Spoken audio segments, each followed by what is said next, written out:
just talk about what you're comfortable about, but maybe useful to go back and see what you do remember about your grandparents, if anything. What was your grandfather's name on your mother? Nels. Nels, yeah. Mary was my mother. How about your grandparents? I didn't know him. Really? He wasn't. When I was around, he wasn't around. Your grandfather, yeah. But the only thing I can remember much is my parents. Yeah. Yeah.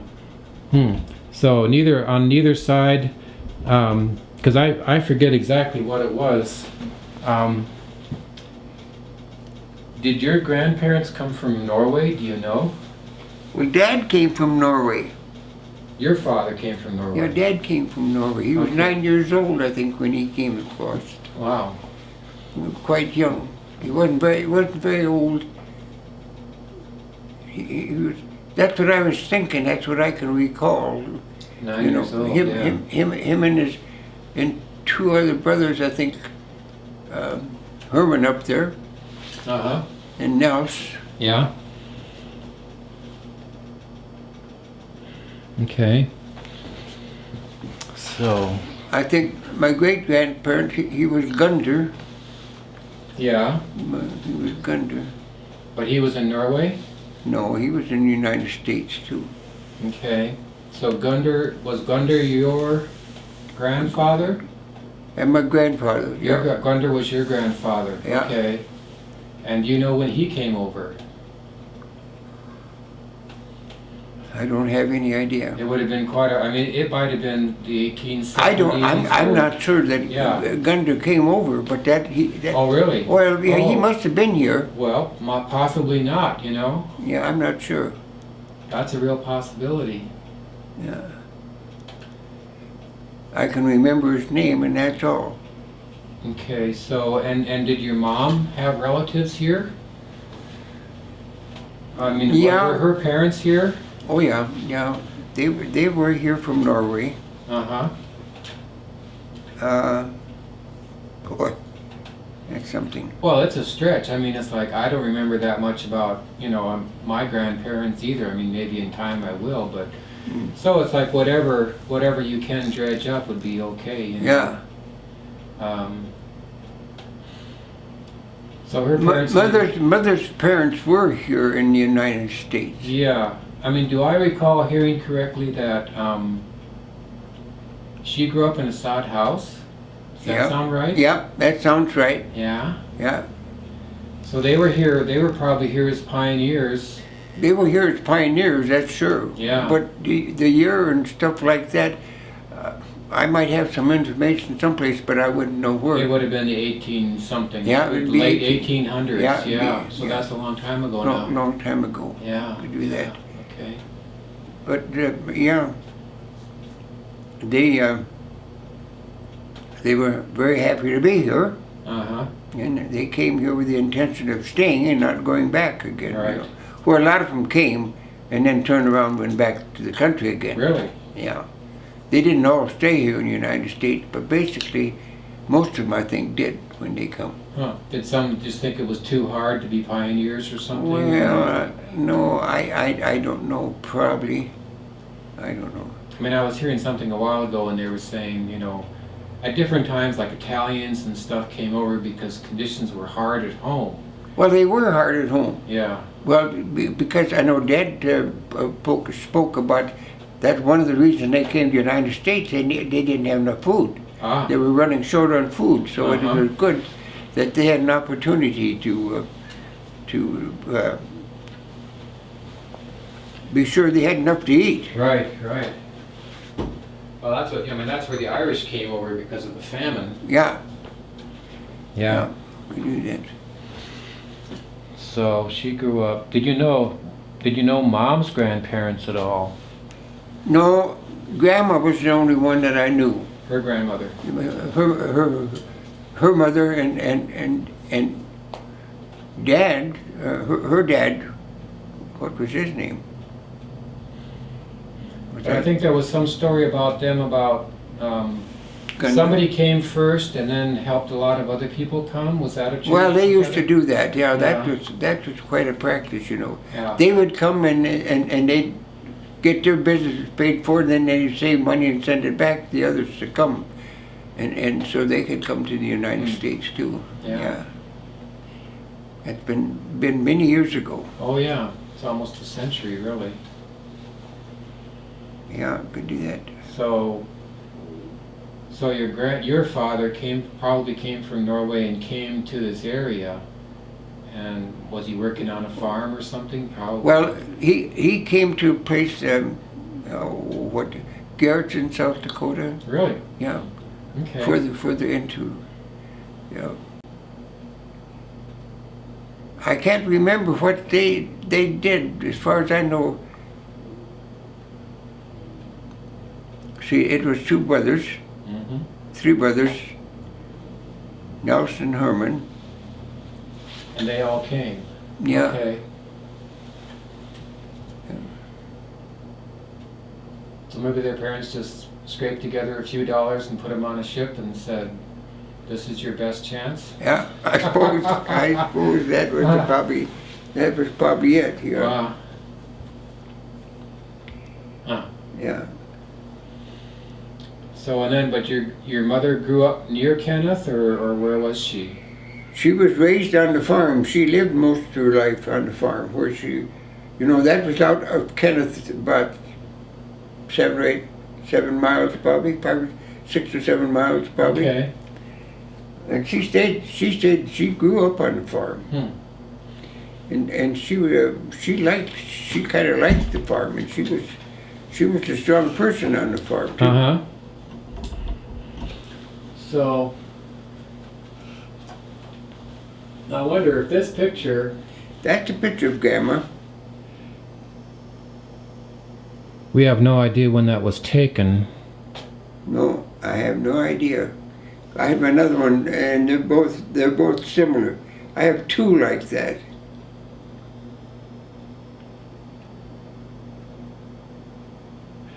Yeah. You have two like this one. Yeah, I have two like that. I don't know where the other one is. It's just really hard to guess between these two as to which one came before, isn't it? Yeah, that's a good question. Well, I'm betting since this was colored by hand. Huh? Since this was colored by hand, I think so. Later. Probably was. Yeah, probably was. But that had to be around the time she was married, or before she was married. Because I got a picture about that same quality of Dad someplace. Oh, Brother Rosie's got it, I guess. Brother Leo had it, and he wanted this one too, and I wouldn't give it to him. I said, I'm going to keep that. Yeah.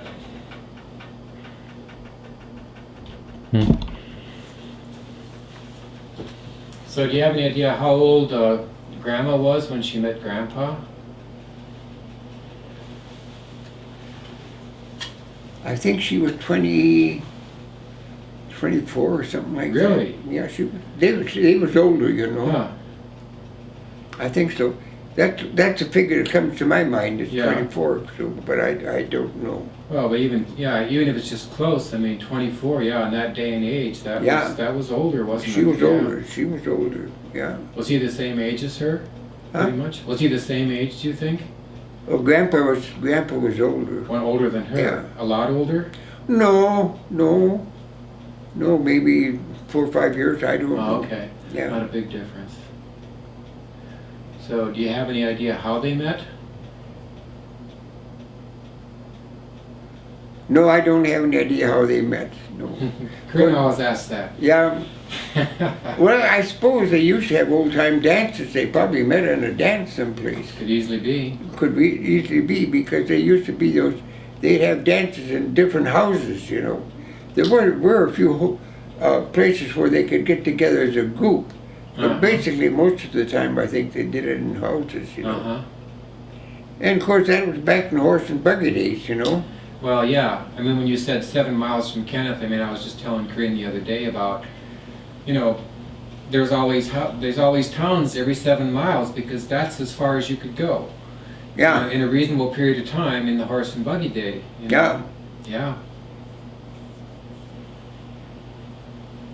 Yeah. Yeah. Quite something. Mm-hmm. So, do you have any idea what your dad was doing for a living when he met Grandma? Well, Dad did. He started out farming, and then he took over the grocery store. He had a grocery store business for quite a few years. In Kenneth? In Kenneth. And then I don't know what happened to the grocery business, whether he sold out, but he ended up being an operator of an elevator company, you know.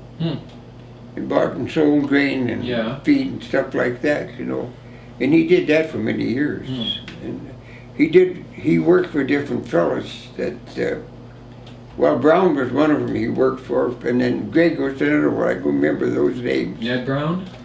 Was this the Ned Brown? Ned Brown. That I knew of, at least, I forget. Yeah.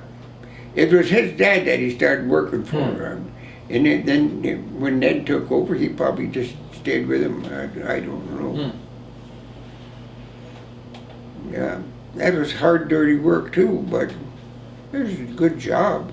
It was steady year-round, 7 days a week, 6 days a week, I should say. At the elevator? Yeah. Never. Because were the farmers constantly bringing in grain from their own storage bins so they could sell for cash? Of course, they brought grain in, you know, to trade it for feed and stuff and things that they needed that the elevator used to supply, you know, to be able to sell.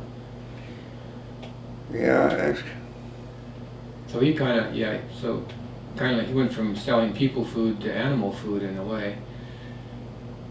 Well, they'd have supplements, you know, like salt and minerals and things like that. They would have them that they would mix in with feed. Supplements, you know. Quite a deal. So how old was he when the Depression started? How old was what? How old was he when the Depression started?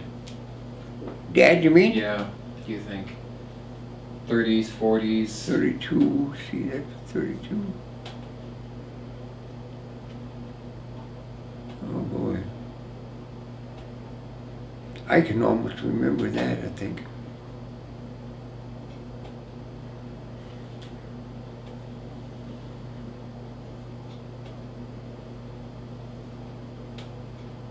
Yeah, that's a good question.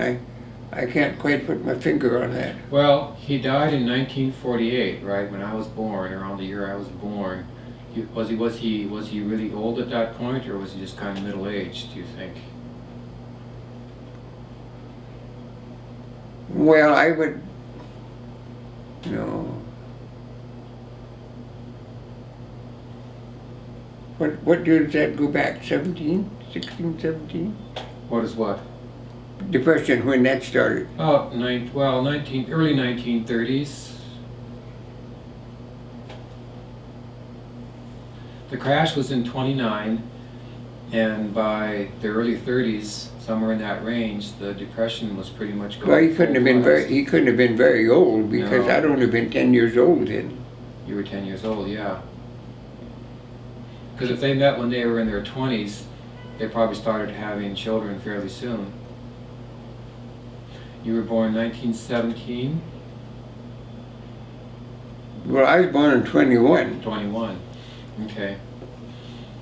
So, he wasn't in the big war, was he? No. No. Because he was older or something. Yeah, I'm not sure about that. Yeah, so you were born I in think 21. he's probably too old, yeah. Yeah. World War II, we probably missed that. Well, he missed World War I, yeah. And then he was World much War too I, old. yeah. Just a little bit too old for World War I and much too old for World War II, probably. Yeah. So, you were born in 21. Leo was the oldest, right? Yeah, Leo was, he's 3 years older. 3 years older, so you would have been born 1918. And then came Min? Or is Min, were Min and Pearl younger? Min was older than Leo. Min was, okay, so he was 1918 and Min was about when then, do you think? Yeah. a couple of years before that. Yeah, a couple of years. Yeah. And where's Pearl? Is Pearl the baby? She was older than Betty and Pearl. She was older than, yeah. Than Min? Older than Min. So Pearl was first, and then Min, and then Leo, and then you. Yeah. So you were the baby. Yeah, I was the baby. Yeah? No, Rosie was the baby. Rosie was the baby. But then, yeah, see, there's 4 years between Rosie and I. Okay, so 21 and 25, basically. Something like that. Something like that. Let me go to the bathroom a second. So when the Depression started, your dad was he working in the grocery store or in the elevator? No, I think he was in the grocery store business because I think that's one of the reasons he went out of the business is because they scarce some money, I suppose, or something. I don't know. People couldn't pay their bills. Yeah, I don't know. I never heard either way, but well, that's one of the things, you know, that was the real cause of the Depression, is that they reduced the amount of money that was available. It was insane, but they did it. Yeah. You know? Yeah, I could do that. So maybe somewhere around that time then he lost that business, really, not because he was incompetent, but because it was impossible. Well, he wasn't a good businessman, and he was too loose with his credits, you know. Oh, really? And I think that's what I think the church accounts are probably what broke him up, and he didn't have enough money to operate on. Yeah. Well, there again, when it started to tighten up, people couldn't pay, and it's like, that's right. What are you going to do? You say, go starve? No, You know? yeah. I mean,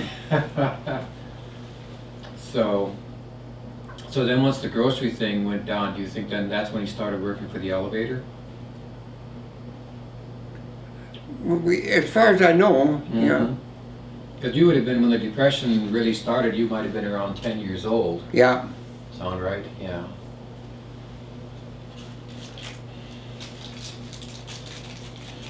So, I mean, do you remember hearing, of course you were just talking about banks and stuff, did the bank in Kenneth close on you for a while, or? The bank. I was in the bank when they closed the doors. Oh, really? Yeah. Huh. I was in the bank when Ingebrigtsen closed the doors, and then that was it. Huh. That was it. And Ingebrigtsen owned the bank. Yeah, I remember that. Was that old John? Huh? Was that John? John. The guy who had the insurance company? John Ingebrigtsen, yeah. He owned the bank, or he was at least the president of the bank, or the cashier, and then Carl Olson was the other cashier. Huh. There was two of them in there, you know. Yeah, that was a bad time. Yeah. I mean, did they open up the bank after a while, or what was the deal? Well, yeah, I don't remember that bank didn't. If there was some of the banks that opened up a little bit quicker than others, the one in Kenneth was a strong bank. It had, I don't know how they determined that, but it was one of the stronger banks in the area, and it wasn't closed as long as all of them. Yeah, it's a funny thing about that, isn't it? Well, I think every bank was much more independent at that point, you know. So well, they were, yeah. Yeah. There was an organization, but it wasn't quite as told as it is today, I don't think. Right. Yeah, they had there was called, I think, the Central Bank of the United States. Now we have the Federal Reserve, but they had the Central Bank. So, I mean, once the bank closed, I mean, did you really start to feel the effects of that? Start what? Feel the effects? I mean, of course, his business, he just ended up shutting down his business or something? Yeah, it was a slow recovery. It wasn't a fast one. Oh, no, it was long. Very slow, yeah. So did he go for a long time without having work or something, or? No, I don't think. I think Dad always worked, but you know, it depended about the amount of work you did and about the business you did, I suppose, to some extent. But basically, I think he was on a fixed salary. Yeah. To start with. There used to be fixed salaries back in those days. Well, there's so many yet. There still are. There's a lot of people who work on fixed salary. Yeah. Yeah, a lot of work. So I think somewhere in there you talked about Grandma ran a hotel. Was that at the same time? Well, she used to let salesmen, they used to travel around, you know, a week at a time. They would go from one place to the other and take orders and fill them up. But then they needed a place to stay when they came in Kenneth, and Grandma, she boarded a lot of them. We had rooms upstairs. Oh, okay. We had, I think, probably 2 rooms upstairs, one in particular, but 2 that could be rented out to different people, you know. So it must have been a pretty big house. It was a big, let's see, 1, 2, 3, 4, 5, 6 or 7 rooms upstairs. Wow. And they were fair-sized rooms. They weren't, you know, enough for bed and dresser and stuff. That's about it. So was it as big as the old house on the corner farm? Somewhere in that size? How what? The old house on, you know, on Rudolph Corners farm. That was a pretty big house. Was it kind of on that size? Where was that? Rudolph, on the farm, on you know, the Corners farm. Oh. That was a big house. Oh, I think the motel was bigger than that. Yeah. Yeah, good size.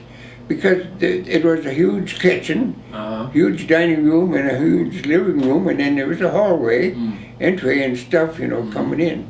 And I think at one time that was a hotel. Could have been.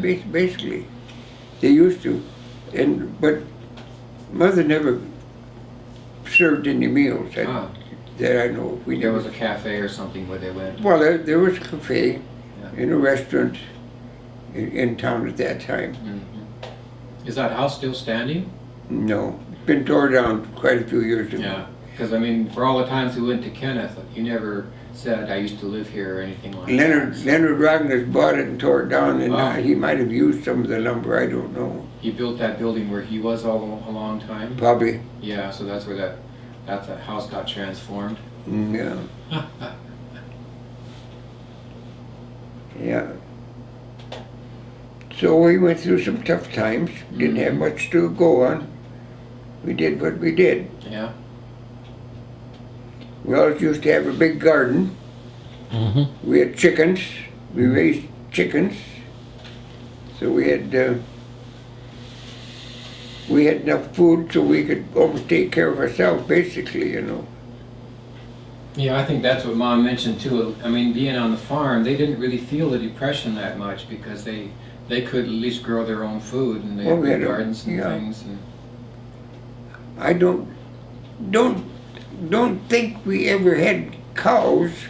We used to buy cows from a farm that sold milk, and I used to go get it, and I'd get the price for quarter milk or whatever, and then I'd go out there and get the butter milk and bring it home. Yeah. Crazy. And it was good just whole milk, you know. Yeah, yeah. It wasn't pasteurized or anything, but must have been all right because we lived quite a few years after drinking many bottles of it. Yeah, yeah. Maybe I remember this wrong. It seems to me you once told me about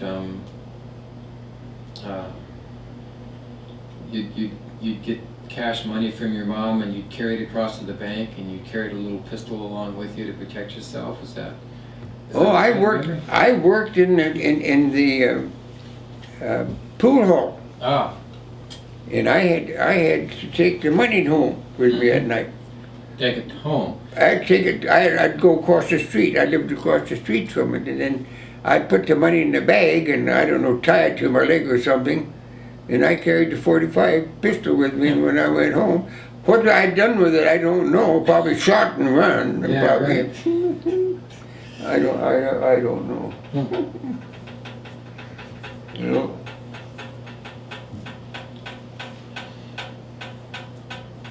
Yeah, I don't know how you defend yourself in a situation.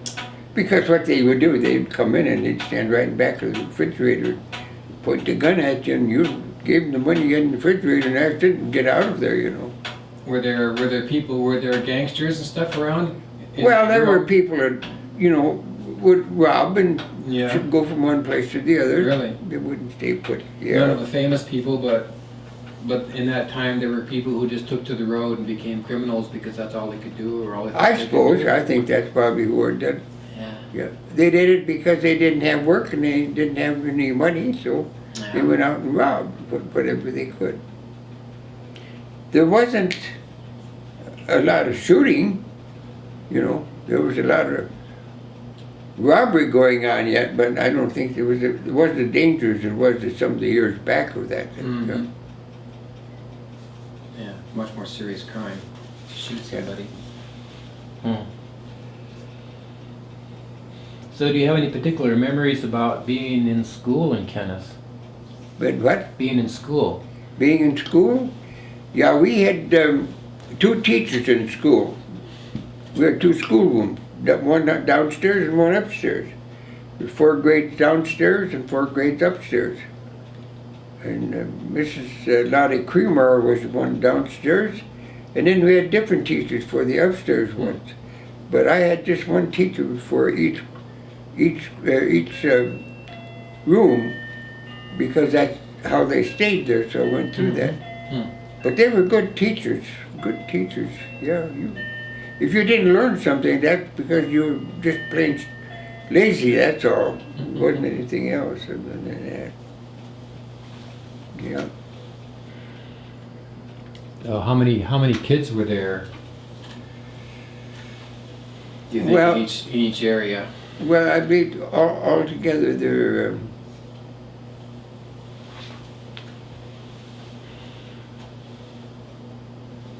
Not more than total 50 in both grades. Mm-hmm. I don't think there was. Well, that's quite a few. I mean, I've seen that building, so if you had 25 kids on each floor, that made it pretty busy. That was pretty busy, yeah. No, I don't. I doubt if we had that many. Probably 35 to 40, I suppose, probably. Yeah. So Yeah.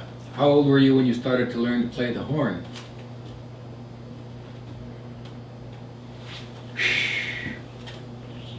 Oh, that's something. 5 or 6, no more than that. 7 or 8, I suppose, something like that. So I started when I was in grade school. Yeah. So I mean, you did you did different ones. I think I remember. But so what did you start on? Did you start on a baritone or something? No, I started on the alto, and then I played a cornet for a little while too. Yeah. But I was better on the alto. As a matter of fact, we had a band in Kenneth, and I was a #1 alto player in the band. So I must have been a little bit more progressive or something anyhow. Yeah, could do that. And then I pretty much played the alto, or I played trombone or cornet for a while. A long time. I didn't play the baritone until I was in high school. We went to Magnolia and took that up because. So so you went to Magnolia for high school. Yeah. How did you get there? Well, we drove cars. We rode with a guy who owned a small filling station in Magnolia. And he would take us and we would ride with him. Well, he lived in Kenneth, and then he had to go there anyway? He went to Magnolia, and then we rode the bus to go home. We got on the bus and rode, at least 20 miles on the bus before we got to where the bus stopped, where the bus finally stopped, turned around and went back to Magnolia, and then we had 3.5 miles to walk from there, which we walked most of the time, except when the weather was real bad. The bus didn't go into Kenneth itself? It stopped up on top of the hill, 3.5 miles from Kenneth. Wow. And then we walked from there.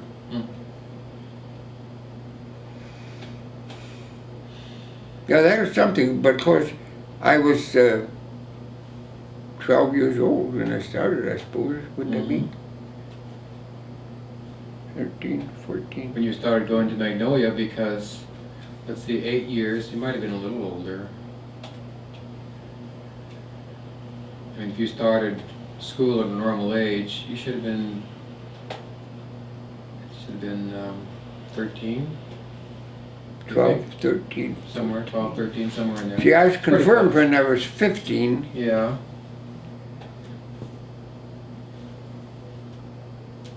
Yeah, I suppose that'd be about right. 12 years old, probably. But at least we could stand the walk. Yeah. No trouble there. And we carried our dinners, carried our lunches. Uh-huh. Yep. She might be Stop home. and check. Yeah. Unwanted, unneeded, undesired, ostracized. What happens affects a person's life. So all I want you to do is to practice what God said, live a long, healthy life, and remember, because you know the answer, you are an ambassador of Jesus Christ to share the truth of reconciliation of the people. Amen? Father, how grateful we are for your love for us. Thank you for being who you said you are. Thank you for being there for us every single solitary time. And I pray for people today who are seated here who are lost. Oh God, that you would help them to understand that your love has already reached out, that it is adequate to include them, that they might trust you as their Savior this very day. For we ask it in Christ's name. Amen. Amen. If you prayed with Dr. Stanley today, we have a very special gift to help you begin. You will see a Okay, tape is rolling. Well, you see, I was confirmed in the year of 1935. Okay. You were what age then? I was 14 years old. I was born in 21, you know. Yeah. And shortly after that time, then I started high school. Yeah. And then we went to high school in Magnolia, Minnesota, Uh-huh. which was 7.5 miles, I think. We Yeah, used it's about to ride there, and then we rode the bus coming back within 3.5 miles of being home, and then we had to walk home. Yeah. So we did that in all kinds of weather and all kinds of conditions, but it wasn't all that bad. There was a few times when they come and got us in bad weather that it really wasn't fit to be out in that weather. Your dad or your mom drove? Well, Dad Dad. would do it. You know, my mother didn't drive the car, so Oh, never. you know, Mom didn't drive. Huh. If you'd give her a team of horses, she could handle them. Huh. Now, do that. So, yeah, what did we have? We had probably 5 grades. We had English and history and current events, mathematics some probably, and spelling some. So we did different kinds of plays and stuff. We had studied them. Mm-hmm. We had class plays, and I don't know. I think I had the lead part in 2 class plays from our class. Do you remember what the plays were? I mean, that's a No, long time ago. I was the lead person. Did they do Shakespeare and stuff? I mean, we studied Shakespeare in high school. Probably so, but I don't remember what the class plays were. But I've always been real fancy about history and events that took place in our everyday life. So Yeah. we had good teachers. That we had. Let's see. I think there was probably 5 different classes, 6, 7. Yeah, probably a dozen classes, different classes that we went to in the course of our. Well, I think a couple of years probably we would go first. You went 9, 10, 11, and 12 Yeah, in Magnolia. yeah. Yeah. I graduated just a point or 2 above average, Uh-huh. but that's quite interesting. I wasn't average. I was a little bit better than average. Well, that was a good point to know. Mm-hmm. We did have a certain amount of music, and I sang in music that they had there, and I even played the band for a while or something. Mm-hmm. In the high school band, yeah. Magnolia, yeah. I can't remember which band I played now anymore. But they needed certain valve instruments, and I figured if I could play one valve instrument, that I could play the second, and I did pretty good. And we had a professor that taught English, and he taught history too. He was a great big man. He was over 6 feet tall, weighed well over 200 pounds. But he was a gentleman. I had to go in and see him one day because we had one guy that was shooting wads at me, and he hit me pretty good a couple of times. So I started entertaining him for some way or another. And I ended up in the professor's class because I shouldn't have been doing what I was doing, I guess. I don't know. But you had it coming, huh? Yeah. But we had some very good teachers. I took manual training there too for 2 years. What kind of stuff did you do in manual training? Well, we worked with wood in different projects, you know. And of course I liked the wood products because I was already doing some of that. Uh-huh. You were making wood things for a hobby? Yeah, hobby. What kind of things do you think you made?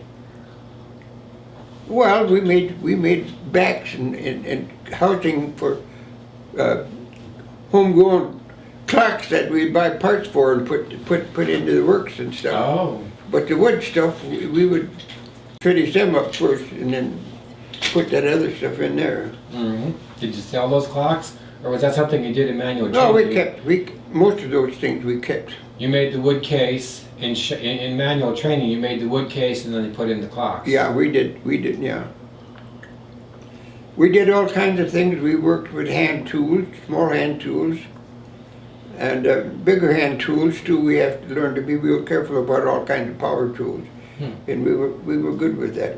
But the instructor we had was as good as they come. He was very good. So you learn a lot from those type of people. And my English teacher, she was a Norwegian gal. What was it? What was her name now? It slipped me for, but.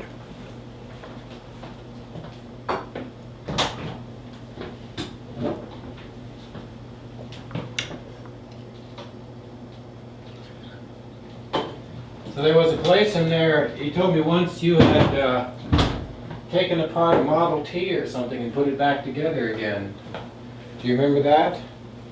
Something about a Model T or a Model A or something? You took it all apart and put it back together again? Together? Yeah. No, I can't remember all that, you know. I don't remember that.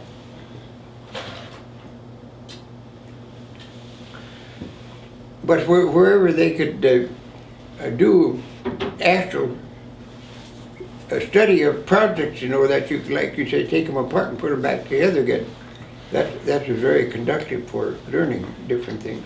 Yeah. So when was the point when you started going out and playing in dance bands? You did that, right? You were in high man, school? I must have been probably maybe the second year, junior. Mm-hmm. Second year, junior, or what's the third one? Senior. Yeah, third. Sophomore, junior, senior, freshman, sophomore, junior, senior. Yeah. I started playing for the band, you know. That was kind of a tough deal because, you know, we would go down and wouldn't get home till probably 3, 4 o'clock in the morning. Yeah. And then I have to be up and ready to go at 7 o'clock in the morning, so I wasn't real happy about that situation. Did you play on weeknights as well as weekends? Anytime. Anytime. Yeah. Mostly during the week, yeah. Mostly during the week. During the week. During the week. Yeah. And there were, well, let's see what we have. Organist, pianist, yeah, drummer. And I played the bass horn. Elmer played the clarinet. Bernice played the accordion. And Louis played the clarinet. So there was six of us. And then Louis would do the driving. And he bought an old Pontiac, and we reconverted that and made a traveling bus out of that, so we all went together. Louis would take that, you know.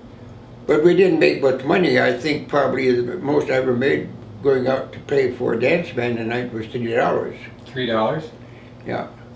But $3 was quite a bit of money then in those days. If you made $3 in a night, I mean, it seems to me that back in that time, in that place, you would have almost been a rich kid by some people's standards. $3 a night, hell. Yeah, but I think that's the most we ever got paid. Yeah. I don't know, probably less than that. It depends upon how much money that Louis was able to talk out of the management for the dance, you know? Yeah. That's how. And how much they made. Yeah. And how much they made. Well, a lot of those dance bands were more for fellowship than they were for money raising and stuff like that. Yeah. How did you get involved in that? Did you meet Louis someplace? Did he wander around town, or? Kenneth had a pretty good band at one time, as a matter of fact. They at one time had the best band in the county. And that included high school too, the grade in high school. Yeah. So I met those fellas.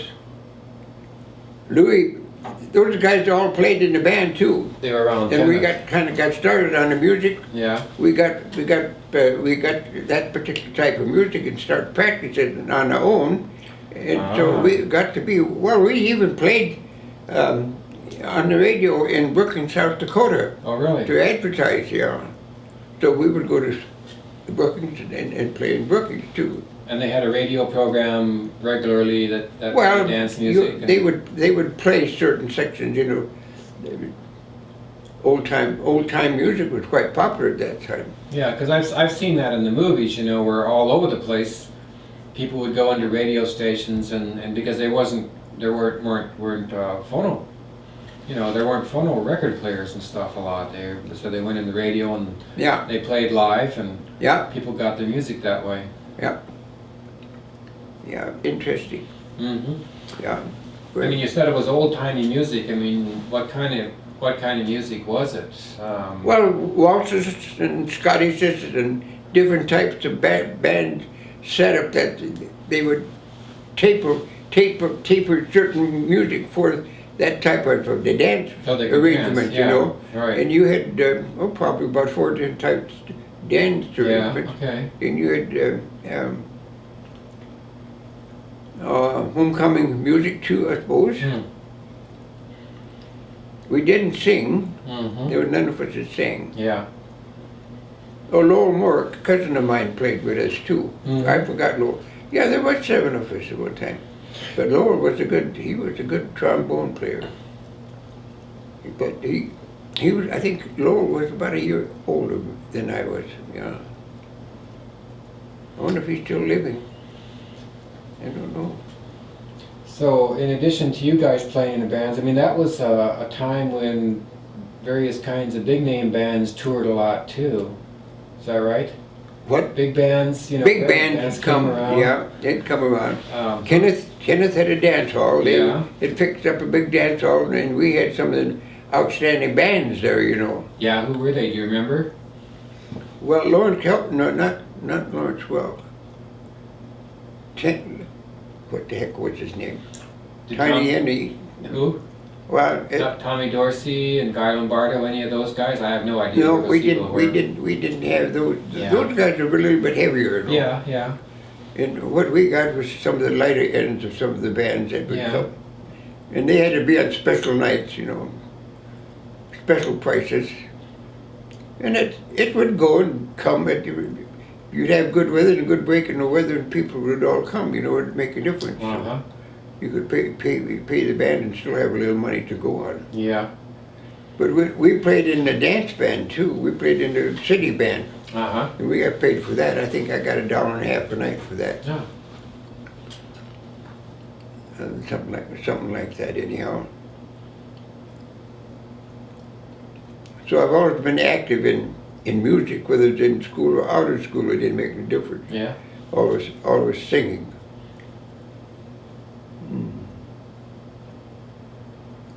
And of course we had 2 types of schools we went to. We had the first 4 grades, they were downstairs, And the next 4 grades were upstairs, so we played on the second floor upstairs in the band.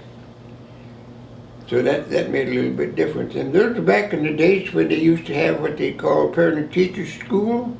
Parent-teacher school? Parent and teachers, you know, you'd have big classroom get-togethers, you know. Oh. Your parents would come and visit, and then you'd be with the teachers, and you'd have little programs sometime and little presentations about schooling and so forth in schools, and your parents were pretty well involved with you. Could be pretty well involved with you. Yeah. And we used to carry our lunches, make all lunches and carry them along. And yeah, I could do that. So I remember one time you told me that Leo Burney was like a rum runner or something like that, so it's kind of off the subject, but do you remember what that was all about? He had this Buick or something, and he had lead in the frame, and he used to drive around the back roads. Do you remember that? Oh! No, I can't remember that. Yeah, he did. Yeah, I don't know. Okay. Well, Leo used to bootleg, you know. Well, yeah. And in order to bootleg, you know, he'd buy alcohol in gallon jugs. Yeah. And then he would break them up and put them into half pint and pint bottles, mostly half pints. Yeah. And I think he got $1 or $2 a piece for those bottles. So, but it kept him going, you know. He would sell it, and of course, he could drink and handle it and still keep himself under control, you know. Yeah. Didn't you used to say he used to eat a big slab of butter or something like that? Oh, yeah. Go some places? Yeah, a lot of butter. The more butter you got, the more alcohol you could consume. It seemed that way anyhow. Yeah. Yeah. Okay.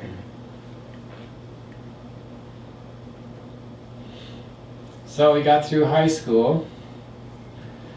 Once you were done with high school, what did you do after that? Well, of course, the first year, you know, there was not much to do. After high school? After grade school. Yeah. You got jobs you could do, raking lawns, cleaning up different places and things like that. So whatever you could get to do, you would do it. I used to manage the pool hall a lot. Yeah. I lived right across the street from the pool hall. And I used to manage the pool hall. I'd take care of the card players and the pool players and the beer drinkers or whatever. Yeah, see, I was only a teenager. I was doing some of that stuff that really you wouldn't do in this day and age because you wouldn't be old enough for it. But back then they didn't have any laws about that, not the same. Well, they may have had some laws, but you didn't always pay any attention to some of those, you know. I think could do that. And I got to be quite a pool shark. Yeah. There weren't too many guys who could beat me too bad. Mm-hmm. So I got to be pretty good at that. Did you make money doing that then? Huh? Did you make money doing that? No. We just did it for fun. You just did it, and you played with those guys because if they got beat, they had to pay. Oh, they had to pay for using the pool table. They had to pay, yeah. So you'd win, you'd get to play pool for free if you could beat them. Yeah. It didn't cost me nothing because I didn't have any money to spend with it in there. You had to win because you couldn't afford to lose. Huh? Yeah, and of course you'd play cards with the guys. Yeah. What kind of card games did you play? Huh? What kind of card games? Well, they used to gamble quite a bit, you know. Poker? Yeah, play poker. Yeah. Not big stakes, but you know, if you lost a lot of money, you could lose a few dollars in a night, you know. Yeah. And of course, that's when money was pretty scarce. Yeah. Yeah. Yeah, I went through a lot of that sort of stuff, you know. I grew up with it, you know. Mm-hmm. Didn't think too much about it. But you know, when I run the pool hall, I would also have to take care of the money. Mm-hmm. Take all the big money out of the till and put it in a bag, and then take that bag along with me. And the guy that had it before, well, the guy that owned it, he had a .32 pistol in the drawer, And that was supposed to be your protection. And of course, I carried the money, tied it to my bag or something, carried the pistol, always ready to defend myself if I had to, you know. Luckily, I didn't have to. I don't know what I would have done. Probably shot the gun and run like a deer someplace, probably. I don't know. Yeah. Well, you know, when I was in Albuquerque for a while, I was kind of in the same place where I was working in the restaurant thing and collecting cash from people and carrying it around in the bag. And I carried a knife a lot, and sometimes I carried a pistol. Yeah. So. Well, in order, if you had that kind of stuff, in order to be any good, you had to be able to use it first. And you couldn't be arguing anybody because you didn't have any time to argue anybody. It was now or never. Yeah. That's quite a thing. So then you graduated from high school. Eventually, after 4 years. Yeah. 4 years in high school. And then we started coming to Laverne. That was a little bit further drive. For high school? Yeah. In like what year? Junior year, senior year? Well, we're freshman year too. You went to both places for high school? No, you're right. No, it was neither. Later on, I think I was a junior probably when I came here. Huh. So they only had 2 years in Magnolia, or what? Well, no, I don't. You just changed. You could change if you wanted If you wanted to. to. Okay. See, it was the school system was open. Yeah. You could make your choice where you wanted to go. So you decided to go to Laverne? Yeah. Yeah, in Laverne, I played in the band, sang in the chorus. Yeah. We had some tougher courses. We took science, geology, and things like that. A little bit heavier courses than you got in Laverne. But we did get good teachers, fortunate, you know. And most of the time, the students that had been to Magnolia and they had a little background, they wanted to complete the high school, so they stayed with the classes in Laverne to complete them. Yeah. Yeah. And it was a little bit more work. You had homework. You had homework just about every day that you had to take home from classes. So it was a better school, but you had to work harder. You had to work harder. Yeah. We had a bunch of good teachers. We had some good teachers. Had teachers that I can think of. I had a great deal of respect for them. English teacher and a history teacher and the professor of the school. He also taught science and math, and he was good teacher. Yeah, you're fortunate when you have good teachers. And if you work at it a little bit, you can accomplish a lot, you know. Mm-hmm. Yeah, you can accomplish a lot. I always used to read a lot. Uh-huh. I imagine I would read a book probably every 5 or 6 weeks anyhow. 6 or 7 weeks. Mm-hmm. Probably more than 2 weeks. So what year did you graduate from high school? 1939. 39. 1939. Hmm. Well, I started, I was 35. I was 14, 15 years old, I suppose. Yeah. But I wonder, I think I was one of the younger members of my class when I graduated. Maybe because I started school in high school before some of the others did. Yeah, Kieran was saying something about that a while ago, that, you know, the public schools, if you're born by a certain time, the public schools will take you, but in the Waldorf school you have to be a little bit older, and they think it works better that way. So, yeah, probably so. Yeah.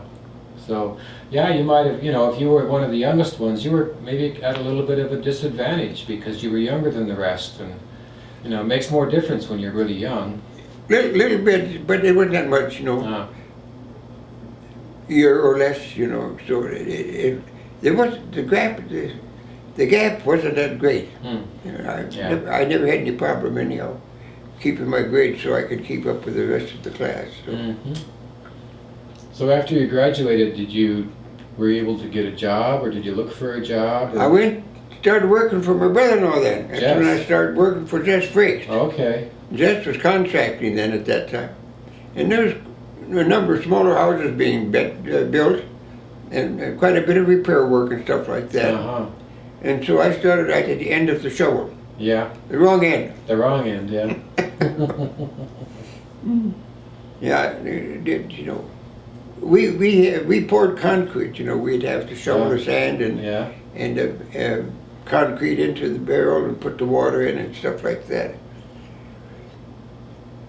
And then I started pushing wheelbarrow around. Mm-hmm. Big improvement, huh? Yeah, big improvement. Get from a shovel to a wheelbarrow. Yeah. But we had quite a bit of work. Uh-huh. And I did shingling, and I kind of liked the shingle. Yeah. You know, you could get pretty good with it because I was limber and could move around real fast and collected, so. So did you did you get a chance to try help with other things, like, I mean, the whole part of, you know, framing and all that? Did he let you help with that? We would start with the basement. Right. And finish with the roof. Yeah. So you got to learn the whole thing, didn't you, basically? Yeah. Yeah. So that's where you really got your start as a contractor. Yeah. Yeah. Well, I'd been working for Jess for so long, and I told him, I said, Jess, why don't I come and help you? You always want somebody to help. What do you want to do that for? Well, I said, I can learn it. Okay. So I did. Mm-hmm. I was the second hand on the crew then. To do that. There was opportunities that you could take, you know. Yeah, I could do that. I think you once said that Jess was kind of a Simon Legree. He was kind of a hard boss sometimes. Yeah, he was kind of a Simon Legree. Yeah. But because I was a brother-in-law. Yeah. And I paid less attention to him than some of the other guys did. Yeah. No, I didn't.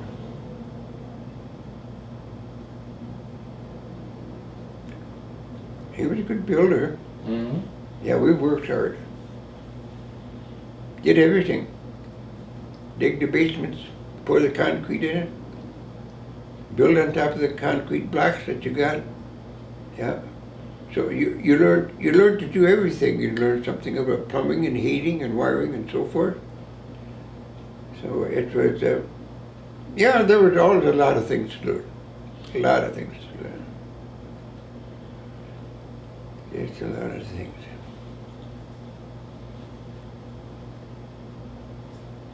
So 1939. I graduated in 1939, yeah. 39. And of course, when was it, 42, that we started going into the service? Could be. I mean, the Japanese attacked in 1941, December of 1941, so some of that started in 42. Yeah, by 42. So that December 7th, right around that time, 1941, is when war was declared. So by 1942, yeah, they were starting to go to war. They were drafting then, see. I'm sure. Yeah, as soon as you got to be, what was it, 17 or 18? Yeah, maybe 18. 18.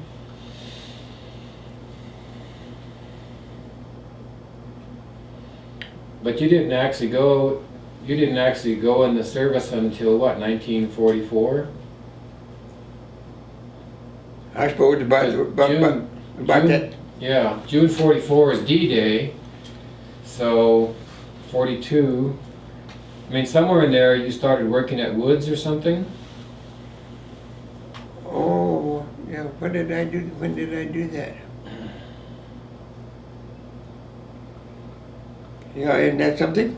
Do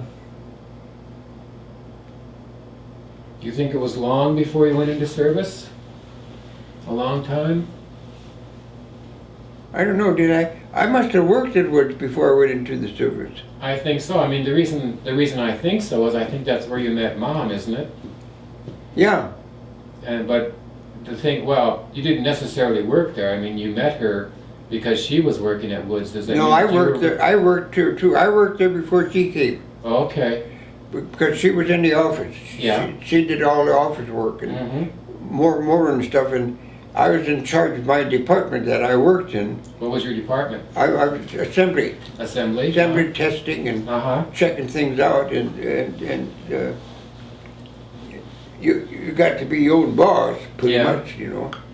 They were Because- building chicken coops, or what were they building? I forget. Back Brooder then. stoves, Brooder stoves.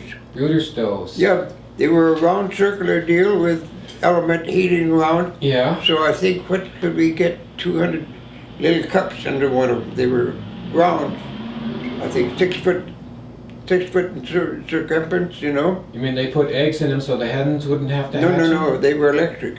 They were electric. They were electric, made out of porcelain, you know, and they heated, you know, and then as the heat would come down, the chickens would cuddle underneath that and you keep Oh. freezing, you know. Okay. And they worked. They sold a lot of those I'm things. sure. They sold a lot of them down south. Some of them went, a lot of them went south for a Hmm. while. They had an order for a whole carload when I went into the army, you know. Hmm. I don't know. I never know how that come out again, but So, do you remember the first time you saw Mom? well, I think probably she was one of the more attractive girls in town that we would keep an eye on. She was very pretty. Yeah, she used to. She stayed in a place west of the grade school. What the heck were the names now? And I was further north, so I would make my time that I could sometimes walk with her, you know, Uh-huh. to work, you know. Sly old fox, huh? Yeah, Because that was the old grade school, the one made out of red rock, right? That's been torn down many years ago. But it was the same grade school that we went to, wasn't it? no, that was up on the hill, but she was. You remember where the high school is now? Yeah. She was in a place north of high school. Oh, really? Yeah. Okay. So you lived in the same neighborhood. You kind of knew her. You kind of saw her around town, saw her around the plant. She was a fancy thing, you know. Yeah. Very nice, good-looking girl, you know, and with a solid background. Yeah. We used to walk all over town. We did a lot of walking, man. We walked a lot of streets. And we would walk hand in hand, you know. So it sounds like kind of early on. Had she been in town for long before you met her? Do you think? Well, she came directly from the cities. Yeah. Down here, and she stayed at that place. Any idea what year she came down? No. No. Well, it sounds like she kind of settled on you fairly quickly too. You spent a lot of time together.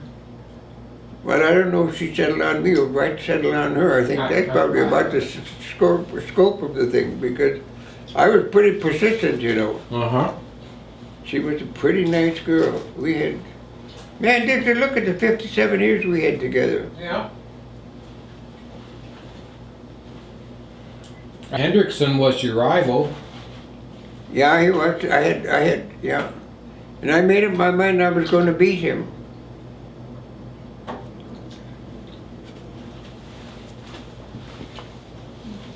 And so I just made up my mind to go at it, and that's what I did, I guess, probably. Kept her under. I had a 1929 Model A Ford then, I think. Wasn't a bad car, a pretty fair car. Well, we're 429. At that time, but we would take that and go to Sioux Falls to a movie and something, you know. Oh. Big trip in those days. Huh? Big trip. Yeah. That was quite a trip, yeah. Well, because I was thinking when we were kids, going to Sioux Falls was something we only did a few times a year. Yeah. So you were showing her a good time. Best you could. Yeah. Well, of course, then we knew it. I had to go into the Army. Yeah, That was hard on her. I'm That was sure. hard on Mom. Yeah, she sure suffered through that. Because she was afraid you wouldn't come back, and Well, yeah, I suppose that's part of it, you know. yeah, she just met you, and all of a sudden, she's going to lose you. Well, no, we were real close together. Yeah. I would go to New Richland and Where? visit him, you know. And we were accepted by the whole family, you know.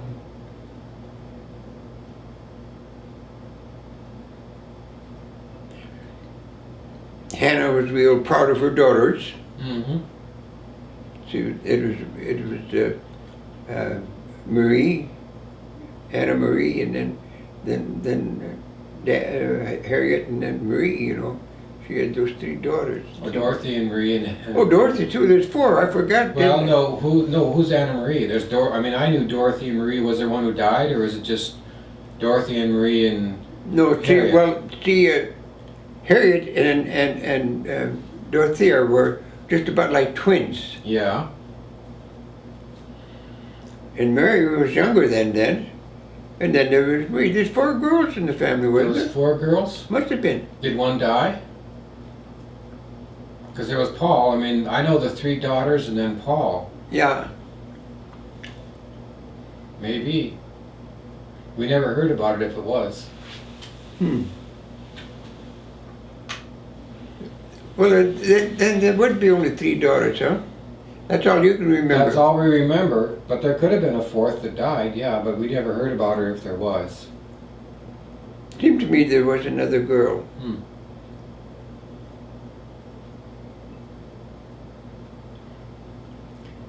It's possible. Yeah.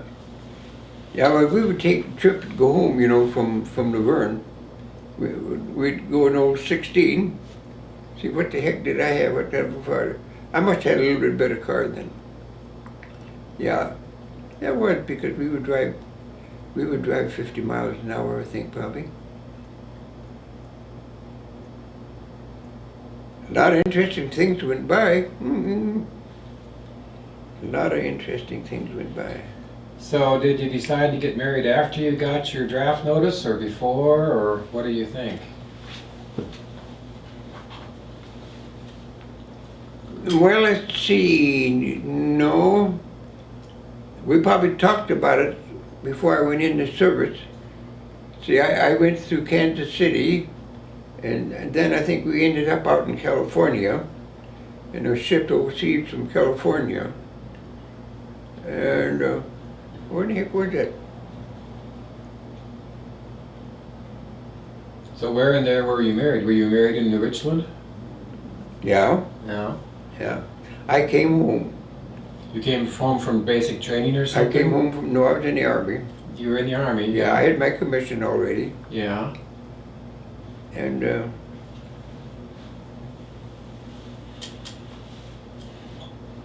we were out in California, I think. And Harriet wrote in time and she said, Dad, she says, I'm coming out. Really? She said, you go talk to the priest. Hmm. Wasn't it a priest? What was it? Pastor or whatever. Your chaplain? Whatever. You go talk to him. We'll get married when I come out. She says, I'm coming. You get ready. Beautiful girl she was. Beautiful girl. So you got your draft notice. Where did you go for basic training? It's up towards Minneapolis. That Army base up there. Fort something or other, I guess. Yeah, it went training. Yeah, part of. And then I think probably some of it was down south too. I don't know. Well, yeah, because it's like you would have had some kind of basic training. How did you come to be in tanks? Do you remember? Well, after I got my commission, we came back to what they call the replacement center. Oh. And there they picked out your ability Ah. and your top scoring and decided what field of service you wanted to be in. And I had no choice about that. Ah. I didn't make any difference. I just made up my mind, what comes will come. Yeah. And that's all I did. So they said, there's a tank, go drive it? Huh? They said, there it is, Yeah. go drive it. Yeah, drive it. Yeah, I did everything in the tank that you had to do. I could drive it. Yeah. So do you think they figured out that since you'd taken apart the Model T and put it back together, that may have indicated some mechanical aptitude that you Well, yeah, in the tank or something? if you had mechanical aptitude to it, then they would work on that too. Yeah. How did you come to be an officer? I mean, you Well, could have been a dog face. I mean, when I went through any kind of training in the military, I made the most of it. uh-huh, And of course, my grades were always high then. uh-huh. My grades were up. And then, when we joined our outfit, they had special training that you got. You could get special training in there, you know, for commissions or anything else, you know. And I don't know how come I just decided that I guess this will I'll make the most of it. Yeah, so I mean, it's kind of like you kind of decided to go for it. They didn't necessarily come to you, or Well, yeah, you just grabbed every opportunity you could get, and that's Yeah. where you ended up. yeah.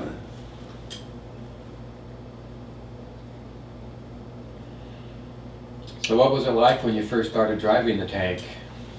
Well, I didn't do too much driving. Ah. See, I was what they call a tank commander. Okay. See, in the tank we had 5 people. Hmm. We had a driver and assistant driver, and Yeah. then up in the turret where I was in command, Mm-hmm. we had a gunner. Up there. Yeah, a gunner. And then I would call the shots and make the shots for ammunition. And there was a gunner below for the big gun Well, no, the big gun was up above. on the turret. Oh, the turret was In the there was turret. a gunner up there. Yeah. Yeah, we had ammunition and stuff. So that was 4 guys. What's the 5 guy? What does the 5th guy do? You had 2 drivers. You had 2 in the back, and yeah, 2 in the front. there's 4 of us. 4 of you. A gunner and a commander. Two drivers, a gunner and a commander. Does that sound right? Did we have? I can't remember if we had. I was thinking there was 5 of us to the tank. We would have the gunner and the assistant gunner, and I'd be the tank commander. But if we didn't have the assistant commander, then I was the assistant commander. So I could shoot that cell. Oh, you were the assistant gunner. Well, I You could didn't be have the anything. assistant- yeah, I could be. Right. Right. I had enough training that I could handle the whole tank, But any if you part of had, it. yeah, if you didn't have the 5th guy, you had to be the guy back up the gunner, maybe. Yeah. Yeah. Yeah, see, the Russians had these T-34 tanks, and they only had 3 guys in their tanks. What was that? Russian T-34s, about the same Oh, period. yeah, but they moved pretty fast. They were too. fast. They were Yeah. excellent tanks. Yeah. Yeah. Of course, the thing, some of the enemies, they had higher shooting weapons on the tanks, you know, and you couldn't hardly get up to them. You had to take them on the side if you could get them, you know. Yeah, it was a bigger bore and a longer barrel. Yeah. So, See, the big guns were, what were they? They were 70s I think you had 75 millimeters. and 90. They had 90s. I had a 90. And later years you said you had a 90. Yeah. But I mean, I think their barrels from the beginning were like a foot or 2 longer, so they got a lot more velocity out of those. On top of being bigger, so. Yeah, bigger. Yeah. Yeah. So, you, I think you once said you trained in the desert too? Oh yeah, we was out in the Mojave Desert. Mm-hmm. Got the dry training, you know. Yeah. Because your conditions that you had to fight under were tough. Mm-hmm. They weren't easy, you know, no cracker box sort of thing, you know. Right. You had to be rugged and tough, you know. So Did you have training in different places on the tanks? I mean, did you have different, did you train in, you know, Northern America, or did you train up in the well, Midwest no, or we something? traded a lot out in the desert, and then we traded down south, you know, in the wet country too. In the wet country, okay. Yeah, because the tanks, they could go through a lot of things. You had to be able to understand it, and of course that we learned in the desert training. Yeah. What kind of soil and stuff you could go under without getting stuck. You know, you could get stuck with those dumb things. Yeah, because I mean, you could have been sent to North Africa. Mm-hmm. Yeah, we didn't get in Africa. No. So do you remember about what time they sent you to England first? You said you went from California though. You got on ships in California and went to Europe from there? No. From there we went down south. Yeah. And then I think we shipped out of New York State. We were sent up to New York State someplace and got shipped out of there. So was it dangerous to make the crossing? Were there still U-boats out there and things? Mm-hmm. We were chased by a U-boat. Hmm. At least one time, and maybe twice, you know. Yeah, I tell you, when you went to bed at night, you know, you hoped the new boat didn't come because they would dump you in the offers, and that'd be pretty doggone, you know. Yeah, maybe you make it, maybe you don't, you know. Oh yeah. Something in it. Yeah. How long did it take to cross, do you remember? 5 days, I think. We had a pretty fast boat, I think. Was it a Liberty ship or was it an ocean liner? No, it was American-made ship. It's what they call those,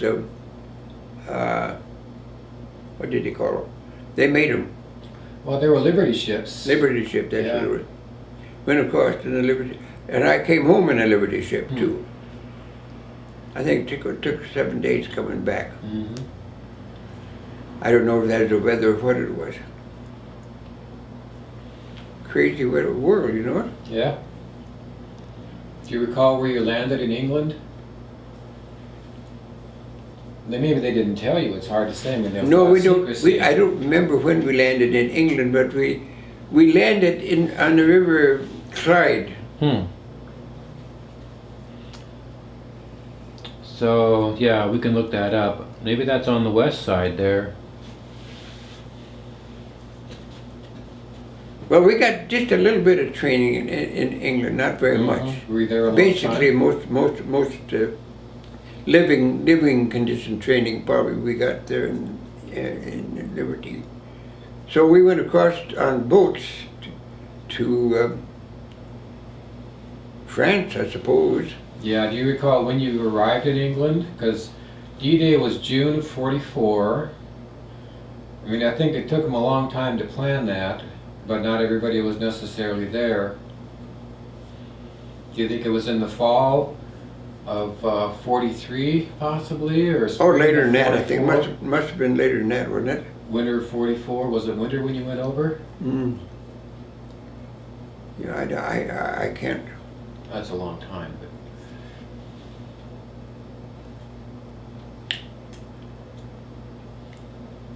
yeah, we had a lot of what they call hedgerow fighting in Europe. yeah. Where the farmers would plant the vineyards, you know, and we would pull in there and camp, and then we would probably line up and fight out of there if we had to, you know. They had like rows of trees and shrubs between the fields. Yeah, you'd go right through the fields and everything, you know. Mm-hmm. So you were there 5 days after D-Day, maybe, something like that. You were in one of the later waves. Yeah. Yeah. Was the weather better? Was the weather pretty good the day you went across? I think our weather was pretty good all the time. Yeah. We really didn't have too much trouble with it, I don't think. Because I think on D-Day proper, they did have bad weather, and they thought about delaying it. And then they decided maybe the bad weather would actually help them or something, or they said we just have to go anyway. Yeah, I don't remember Yeah. any of the percentages. That you wouldn't have heard.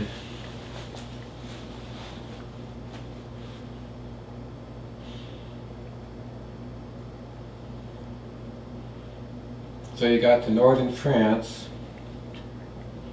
Yeah, we did a little quite a bit of little traveling from England. Uh-huh. And then we crossed Belgium, I think, in Holland. We Yeah. went north. Then we go into Holland. We did. Well, yeah, that's the same basic area, so you went around the north there. But somewhere in there was the Battle of the Bulge. Well, I think the Germans came through kind of on the northern sector for that. Well, that didn't was they? close to the, what you call the Elbe River, E-L-B-E, Yeah. in that vicinity. We were split up in groups, they would have so many tanks in a group. What, did we have 6 tanks in your group? Yeah. And if you encounter the Germans, there's only one thing to do, is try to outshoot them, you know.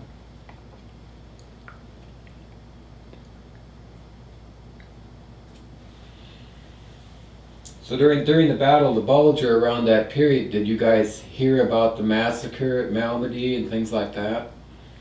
Was there word about that kind of filtering through the? Well, when I was in the Bulge, we pulled into that area. It must have been during the day. Yeah. And it was kind of a farm country. And I found a big barn that had a big bunch of hay up in the hay mound. Mm-hmm. And I thought, well, I'm going to sleep up there. And I did. Mm-hmm. I slept up there in my pack, took my pack and went upstairs. And of course, you always carried your gun with you. Yeah. You always carried your gun with you. I never shot a gun much before I got in the Army, but I was expert on every weapon I had. I really learned how to handle them.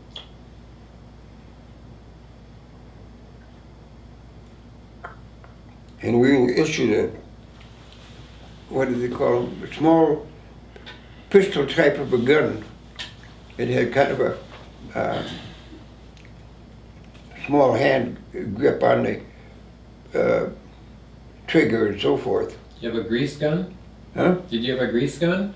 Well, I had a grease gun, but that was something else. It was a little something like the grease gun. The grease gun was made out of these things. Right. Oh, So you had a 40. You might have had a 45 automatic, but it's. I carried a 45 on my side all the time. Did you ever have a Thompson? Well, it was something like a Thompson. It was an automatic weapon, you know. Yeah. And it was a weapon that you could really cover a big area of ground with too. It wasn't an M2 carbine or something like that? No, it wasn't a carbine. Did they have M1 carbines when you were Yeah, there? they had carbines, but... Because they made a model that was full automatic. That was the M2. And it wasn't a Grand, because that's a pretty big gun. Huh. Yeah. Because that's the only submachine guns I recall hearing about for the Americans is the grease gun and the Thompson. Well, some of them had folding stocks. I think the grease guns had folding stocks or collapsible stocks. But it wasn't that, you think? Well, it seems like what the issue that we carried was, I think it was made by Thompson machine gun. Yeah. It was an automatic weapon that you could really... Did it have a round magazine or a No, box? no, It had a box magazine? Yeah, we just had straight magazine. Yeah. Did it shoot 45 caliber? Yeah. Well, it might have been a Thompson. They might have made a tanker version or something like that because they knew they couldn't, it didn't have a stock on it. It just had a pistol grip and maybe a hand grip or something. Yeah. Yeah, you could really hold it in your hands like that. Yeah, yeah. And really shoot it and carry things with. Could be it then. And I got to be pretty good at the dumb thing too. I could really shoot that thing. Mm-hmm.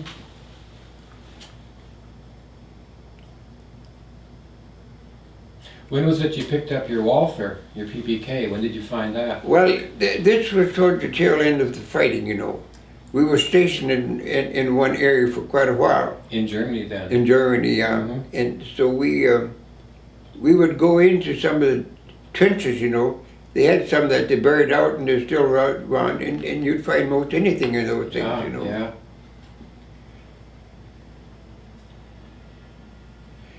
Something. Yeah, I spent one night in one of those trenches, and the next morning maybe I stayed all night, I don't remember. It was always kind of nice to have friends around, close. Yeah.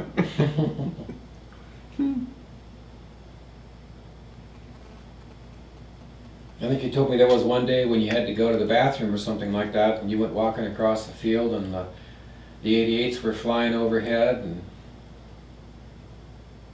You could listen to that. You could time them. Yeah, you could do that. But you had to use a little nerve to do that because sometimes they would be closer than you wanted them, But you could listen to them when they fire it, and then you could count it, and you could tell if it's going to be close enough or not. Oh. Yeah, I had to go across the field for some dumb thing or another. I don't know, remember what it was for. And I walked across this open field that was covered by the Germans. And they started shooting artillery at me. No. But they finally had to give up because I was too clever for them. They couldn't get that close to me. Couldn't get the range, huh? They couldn't get me, no. Yeah. You got the Silver Star. How was that? I think that's right. Did you have a Silver Star? I got both the Silver Star and the Bronze Star. Okay. See, the Bronze Star is for, what, 25 years? I have them to home, Yeah, I know. You got the Silver Star for what? No, I don't remember. Yeah. Did you pick up somebody or? Well, I think our governor, the fellow that was leading us, supposed to be the company commander, got hit. Uh-huh. And of course they evacuated him. And I was the next officer in line, so then I got the job of being company commander. Uh-huh. And I think that's probably one of the reasons I got the Silver Star, or whatever the one. See, there was a Bronze Star and a Silver Star. Yeah. But they usually award those things because you do something that they think is brave. Well, yeah, you went beyond the call of duty, you know. Yeah. You didn't let duty keep you down for anything or another. Mm-hmm.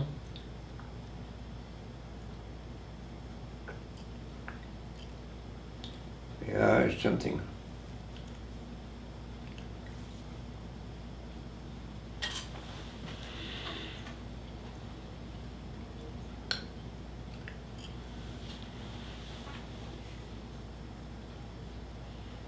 Yeah, that's about an hour's worth of tape, so I've read through a lot of stuff, you know, so yeah.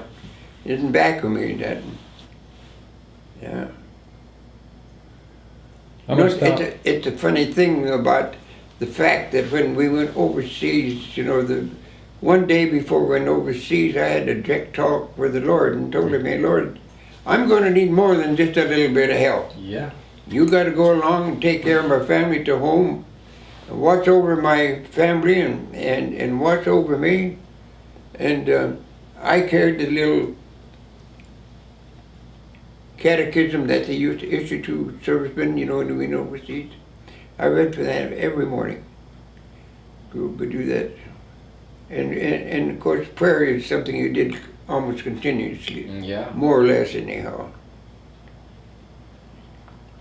And that's one of the reasons I think that I'm still here today. It's because of the fact that I put my trust in the Lord, and He more than took care of me. Yeah. Yeah, He more than took care of me. He wanted you to go on. You know, we had a different bunch of boys. You know, we didn't get to go to church very often. Mm-hmm. But when they called church, our company, with all the officers and so forth and personnel men,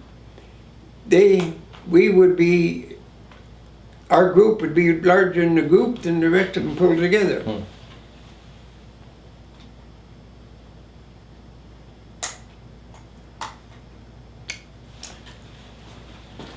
Yeah. Well, I think we'll stop here for now. That's a whole hour's worth of tape, so that's good. We'll stop there for the moment. Stop it.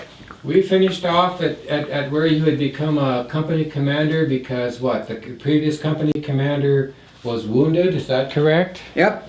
Okay. So he was wounded but not killed?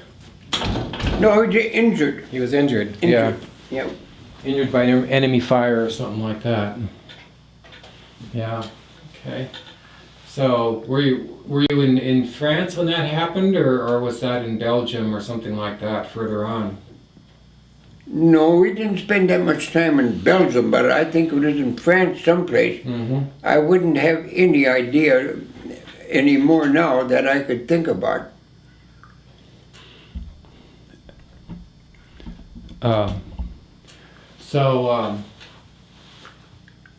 Where in there was the Battle of the Bulge then, time-wise? Well, that was between Belgium and France, I think. Okay.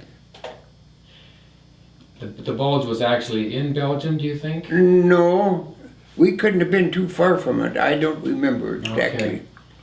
So were you actually in the Battle of the Bulge, would you say? Or were you on one side of it? I mean, were you north or south of it, do you think? Or any recollection?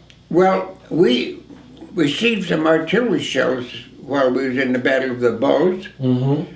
I suppose we were probably someplace where we were visible, and they shot at us, you know. Right. We didn't have any damage or anything like that. Mm-hmm. We were pretty well surrounded by the Germans at that time in the Battle of the Bulge, where we were at anyhow. Oh, really? And so I got the company all together and I said, what do you guys want to do? I said, this is a military situation. We're completely surrounded. You know, and we have one choice. We can stay here and let the Germans move on us, or we can fight our way out. They said, we'll fight our way out. So that's what we basically did, you know. Uh-huh. So, it was never like the Germans sent you a message and said, you are surrounded, surrender or die, or something like that. You knew you were surrounded. We knew we were surrounded, yeah. Yeah. So how many men were in that group then? Well, we were probably basically the whole company, you know. I suppose around 100 men probably altogether. No, we weren't that many. We weren't. Well, yeah, if we'd be a full company, we would be 100 men. Yeah. So do you think you just drove off in one direction and? Well, we had good, pretty good maps, you know, of the whole area, and of course we could read the maps. We were equipped. We had enough training so we could read the maps pretty good. We could figure our way out of there if we had to, you know. And of course I would read the maps and study our location and try to keep track of where we was at all the time. So when you knew where you was at, you could move out from there a lot of times in a certain direction and know somewhat where you was going anyhow. Right. So what did you decide was the safe thing to do? Or what did you look for valleys to go down or forests or roads or? Well, yeah, you could use the terrain we was at, you know, because you had your valleys and your hills and so forth where you could do that, you know. I can't remember at that time if I was using my Jeep as the command vehicle or not, you know, or the radio and so forth, and it probably was. So we would probably go out with the Jeep and look the situation over and see if we could study things out a little bit. So when you were trying to get out, did you run into a lot of German fire except for that artillery, or did you? No, we didn't. We didn't encounter that much that we thought we probably could have. You know. Yeah. We didn't. We were quite fortunate in that respect. We didn't get all that.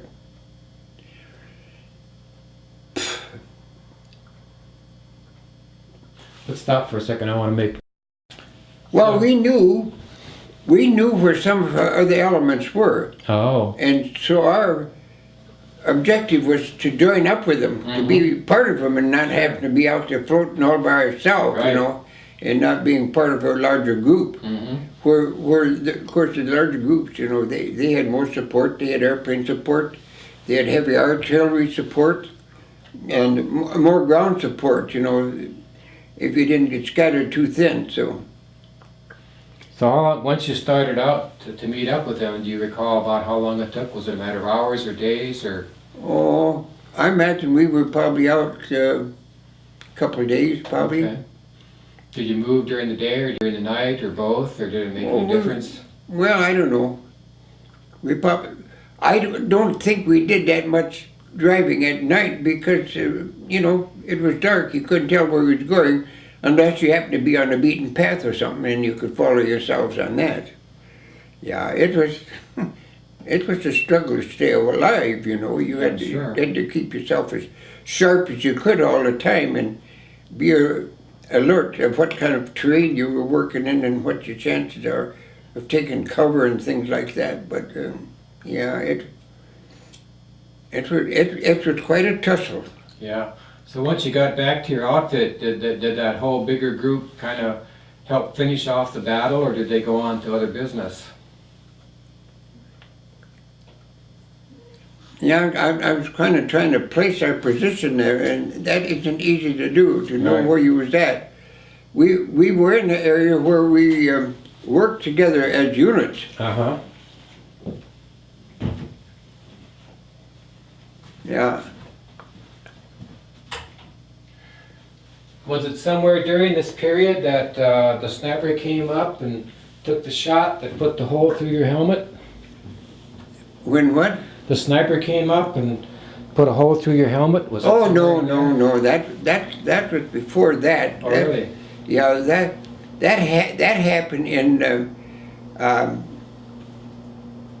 what's the name of that town? It was in Germany. God. We came into this area to clean out the Germans. Uh-huh. And I used to travel leaning out of the tank so I could see what was going on, waist high, you know. Okay. And we was coming into Germany, and it seemed like I got a message that said, "You better get down." And as I stepped down, then my helmet liner went back. You got like a little sign from God that Yeah. said, time to hide. Yeah, time to get down. So I got down, and as I got down, you know, of course, then my whole body was down, and my helmet was on top of the head. Uh-huh. And my helmet, that's when the helmet flew off the top of my head. So just as you ducked, the bullet came through. Well, if I hadn't have stepped down, you know, he'd have got me. Yeah, he would have hit you in the chest or something. Yeah. Yeah. Yeah. One of those things, you know, things can happen so funny like that. I mean, he had a beat on your heart when you got that message, that's for sure. Yeah. So once the shot was fired, did you guys kind of like try to figure out where it came from? And We knew where it came from. Ah.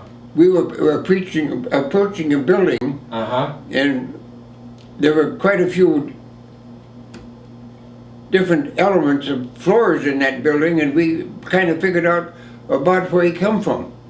So I patted my gunner on the back and I said, "Hey, get that ammunition going, so we're going to do something about it." I said, "Put armor-piercing shots in it first, so you can knock out any holes in the walls if you don't hit the window, you know."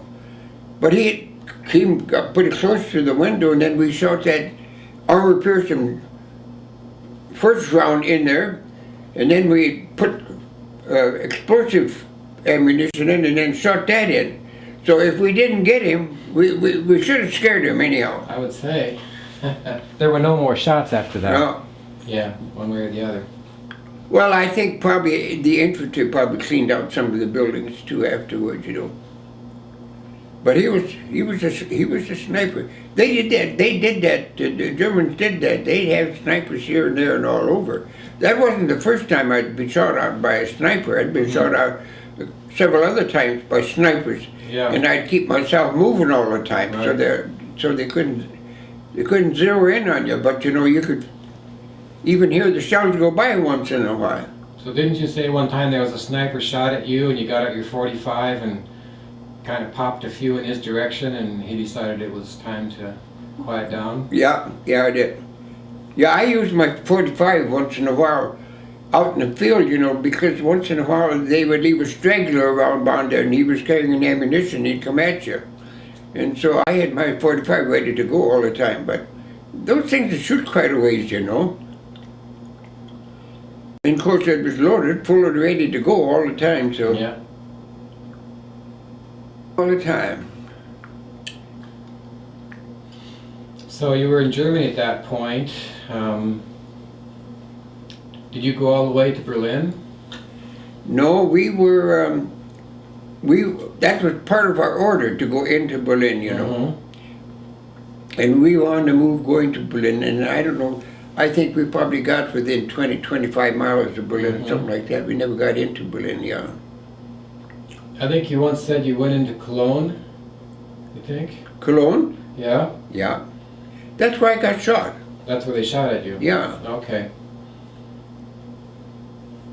But I think you said you went into one German city where you looked out of your tank and you could see nothing all around it but heaps of rubble. Does that ring a bell? That's right. Yeah. There were some sections we went through that were just all blowed up. Mm-hmm. It had been bombed. Yeah, right. Airplanes had bombed it ahead of time. Yeah. So you stopped 20 miles or so short of Berlin. Did they just have you hang out there for a while, and then what happened after that? Well, you never knew. It seems like we were on the move somewhat, moving one direction or another for some reason or another. I don't know, probably. We weren't potted. Didn't stop and bivouac too often, but yeah, we do that. Yeah, I slept in barns a couple nights in that area because we'd pull into a place and there wasn't any Germans or crowds around. Why, we would go into the barn, sleep underneath the hay because it's cold, kind of cool.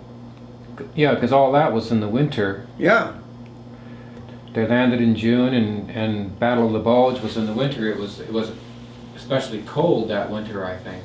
Well, it was cold enough anyhow. Yeah. So after a while, then they pulled you back out. Do you recall when that was?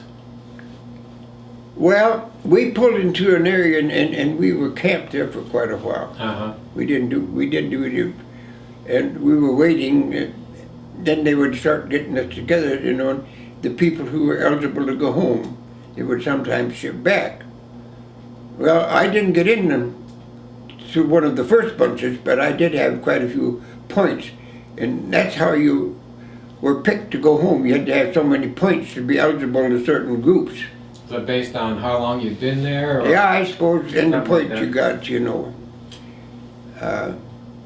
for different things. So you was always pretty darn careful that you didn't lose any points, because that made a difference of whether you was going to stay or go. Oh, if you misbehaved, they take points away. Yeah. If you were disobedient or something, they took points away. And I can't remember that, but I said you was careful that you didn't do anything to lose any points. Yeah, I don't remember that.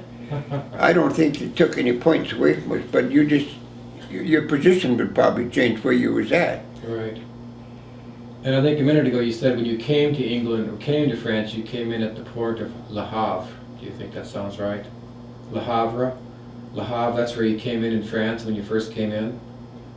Yeah, I think it was. Yeah. Yeah. Yeah, that was a messy place. Yeah.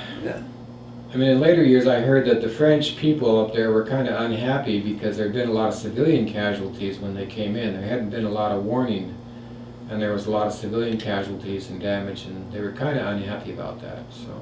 Well, that's probably true. Yeah. So you had enough points and you got in one of the later groups. Did they ship you back to England? Let's see, I was trying to think where we bordered. I can't remember whether we went back to England or if we just... we were put in... They was made by that car manufacturer, remember? Chrysler? Did Chrysler build some Liberty ships, or was it Yeah, Kaiser? I suppose whoever built a Liberty ship. Kaiser, yeah. Kaiser. I think we probably loaded off the coast of France. Okay. And I think that's probably, I think there was, what did I say, 5 or 7 days coming back. Because you did see Paris, didn't you? Yeah, we were in Paris. Okay. Yeah. Do you remember anything from Paris that impressed you? No. I didn't get out and around too much. That some of them did, but I can't, because there were Germans scattered in, they were, parts of France too. Yeah. They were in Paris too. Well, even in Germany, I heard that they were fighting the Germans for years afterwards. There were pockets of resistance. I talked to somebody not so long ago, and this was years after the war supposedly ended, where he was stationed in Germany, and they were still had Germans in uniform coming in and fighting them. Oh, is that right? Supplies and things, yeah. I mean, yeah.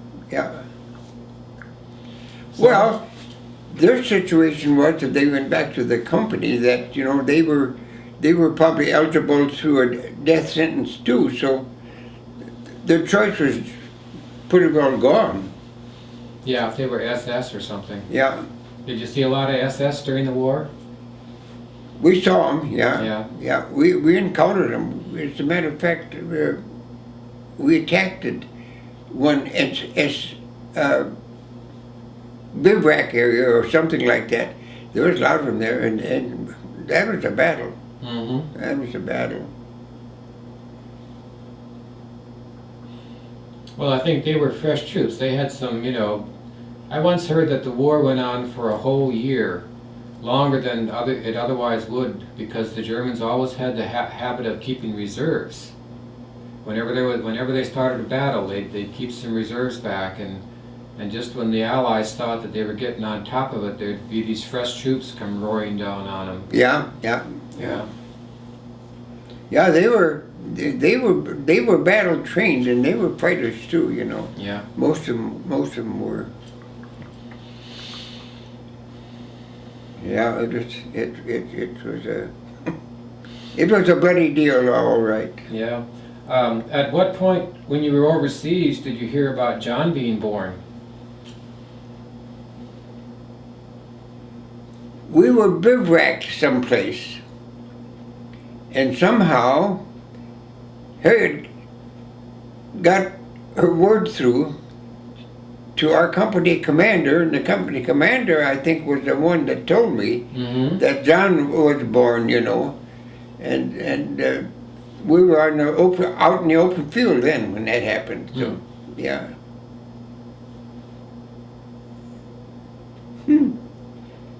I can't remember what I did, but it wasn't a upbuilding point, you know. Sure. You know that your offspring was already kicking the air and roundabout too. So you boarded the boat in France or somewhere, and where did you land then when you came in? When we came into, Back to the States. Yeah. Or in the States, I think it was New York. Yeah. On the East Coast, yeah. Where was it?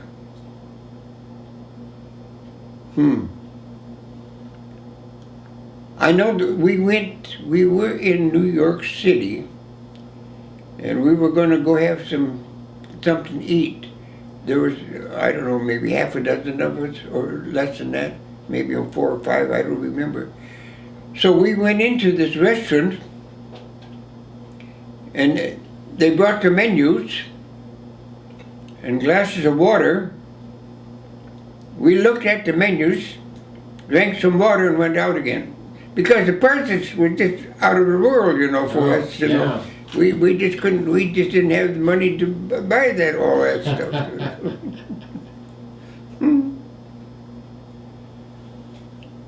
So after New York, did they put you on a train to come back to Minnesota? Let's see, we went to an army camp. We stayed there for a while. Yeah.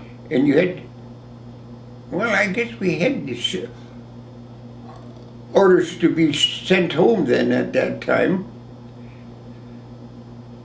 So I think where did I land? I landed in eastern part of Minnesota someplace. Was it Winona? And I started, transportation wasn't that great because we were still on ration, you know. So I hitchhiked. I think all the way across the southern part of Minnesota. They got to Minneapolis or something, and well, we was on the East Coast. and you hitched from the East Coast? No, we weren't in Minneapolis. You get to Chicago or something, or? Well, I suppose that's probably where we came up like from, that? probably. Yeah. I hitchhiked part of the way anyhow, so can't remember. So did somebody drop you off on the road outside of New Richland or something, and? No, I don't remember just how that all went. Yeah, because you just did things. Sure. That you knew you had to do. So. Yeah. So anyway, you come up to the farmhouse or something and they're all waiting and there's Mom with John. How did you feel when you saw John? Oh, I tell you what. Yeah, that's pretty hard to explain. Yeah. Pretty hard to find the right kind of words to give the accurate description of that, you know, what it was. But yeah, that was something. That was something. It's almost hard to believe, you know, because you'd been kind of none of the world all the time when you was in the service, you know. Yeah, that's very good.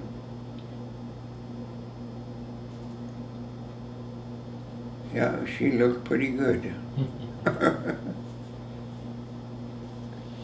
So after a while, you went out and decided you had to find a place to live and stuff. Did you go to Albert Lee then to get work or something, or what did you do? You know, we owned a little acreage outside of Albert Lee. You and Mom did? No, I did, yeah. You did? Yeah, we did. We did that. Huh. And I think we stayed there, probably a year, I Uh-huh. don't remember. Yeah? Yeah. And then I did do some work in Albert Lee. I worked through there was a lumber yard in Albert Lee, and they needed some help, so Uh-huh. I got a job there doing other things, you know. Mm-hmm. Yeah, it was quite a struggle too. Yeah. And do I recall you worked in a foundry or something down there for a while? I worked in a foundry. I went to work. That's the only thing I could get. That's the only thing that was available then. Mm-hmm. But that was a terrible place to work because you got such a headache, you know, from the gas and stuff Right. that you couldn't stay on top of things. I don't know how long I worked there. Maybe a couple of weeks. But it got so bad. I told my wife. I said, "Well, I don't know." I said, if I stay with this, I said, it'll get me, and so I just will get out of it ahead of time. Yeah, it was terrible. You worked in that thing. Mm-hmm. So then what did you do? Did you go out? Was that when you Well, we moved back to Laverne you again. went to Laverne? Yeah. Okay. We lived in a house belonged to a man by the name of Frick. He was a farmer. Yeah. He owned that place, Mm-hmm. and we rented it. Mm-hmm. And that was before you was born, I think. I would expect so. Yeah. Because this would only be like 1946 or 47, I suppose. Yeah, because see, we had to take rescue home in the car. I had a big Buick then, Uh-huh. and I went ahead of the ambulance that Uh-huh. had Mother and you in, you know. So, you know, we've had more excitement than we needed, you know, for a lifetime. Uh-huh. We had a lot of excitement. Yeah. Let me stop here for a second. Yeah. Okay, so you got me home when you were living in Laverne. When did you move? When did you live in Waltham? Yeah, that's a good question. Was that when there was just John? Was that after Albert Lee? Well, I think I got back to Laverne, and we were working in. I was working for Woods, and they were building Woods there in Laverne. So I worked there for a while, Uh-huh. and then I don't know.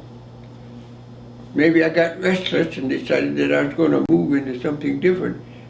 So then I started in the Watkins business. Okay. Yeah, dealer in the Watkins business.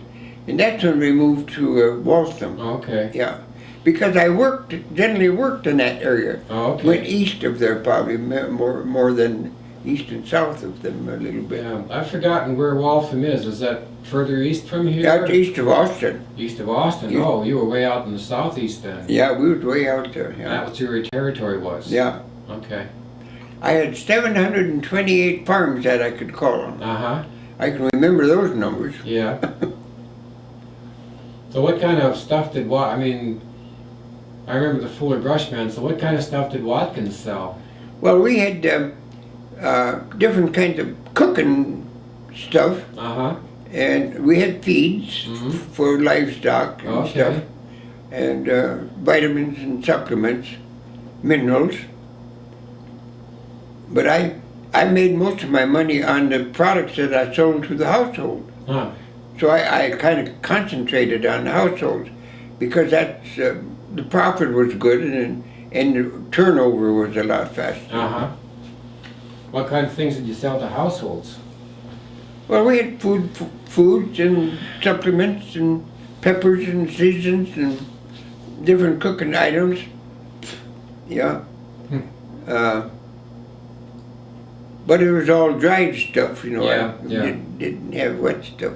So they could place, did you have a lot of inventory with you, or did you place Well, quite an orders? inventory. I had a station wagon that I Okay. used for my traveling. Uh-huh. And I could get a lot of stuff in that station Uh-huh. wagon. I could carry a lot of stuff and do that. That's something. Yeah. Yeah, I had a pretty good area after I'd been there a while. I knew my customers good enough. And if we'd get an idea we wanted to go home for a while, for 2 or 3 days, well, I'd go out and see some of those customers that I thought, well, I can go see those people again, and if they need something good, and if they don't, and I generally could go out and hit enough of those people so I could make enough money so we could go home. Uh-huh. And we never worried about too much beyond that. It was pretty much immediate, you know, money that you need. Yeah. Oh, God. Can't understand that. Different way of life then. Yeah. So, and at what point did we go to Mitchell? Huh? What point did we go to Mitchell, South Dakota? Because I don't remember that. I think I must have been around. John told me that he went to Mitchell. He was out there in a conference and he looked around for an hour and he found the house where we lived out there. But Oh, is that right? Yeah. I couldn't remember that. I don't have any recollection of being there. What was we doing in Mitchell? I don't remember what we did in Mitchell.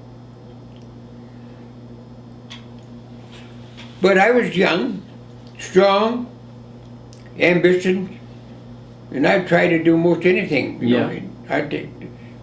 I wasn't real proud. If I got a job, I got a job. You know, that thing.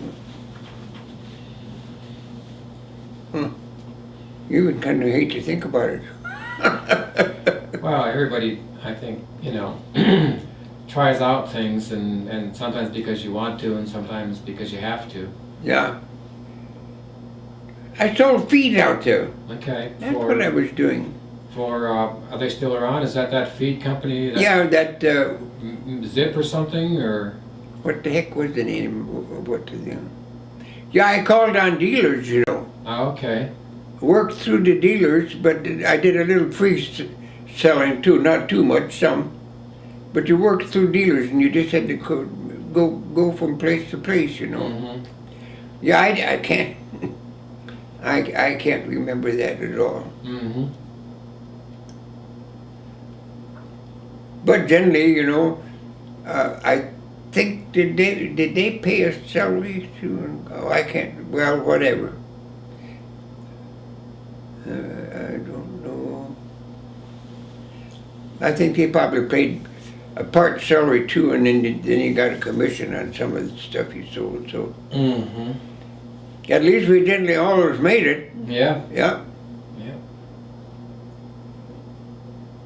So there were just the three of you then. We didn't have Chris then. Okay. No.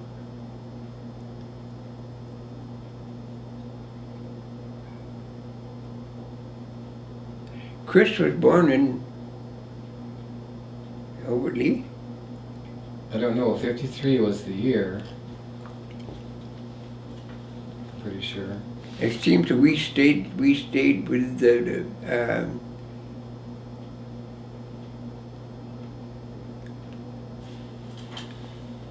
who was that?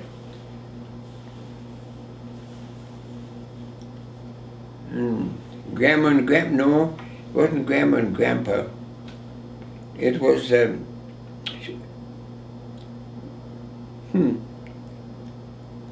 Because she was born in Sioux Valley. You know, she was born in Sioux Valley Hospital in Sioux Falls. Chris was? Yeah, I think so. Who was born in Albert Lee? Was it Mark? Possibly Mark, yeah. Could have been Mark.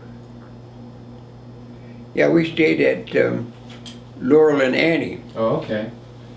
I just that Friday came to me. Yeah. Yeah, that's right. We had quite a ride going to Sioux Falls with Chris, because Harriet started hemorrhage. Yeah, I know.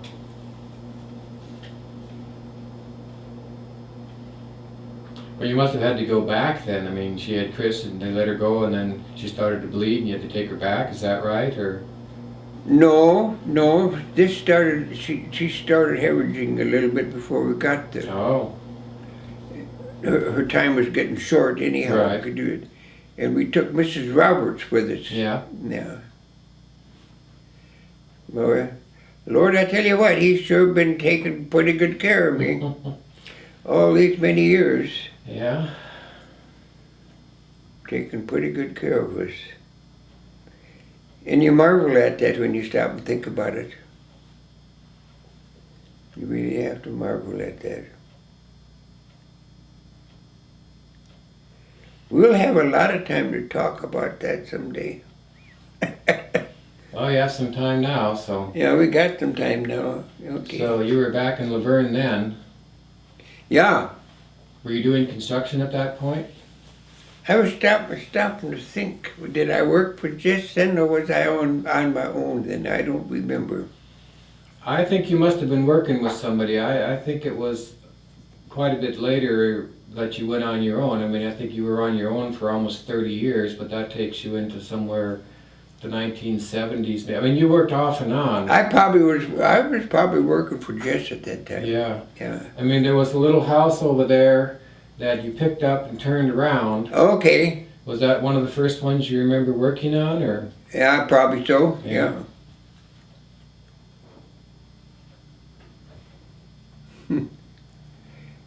Yeah. Did a lot of things. Oh, good.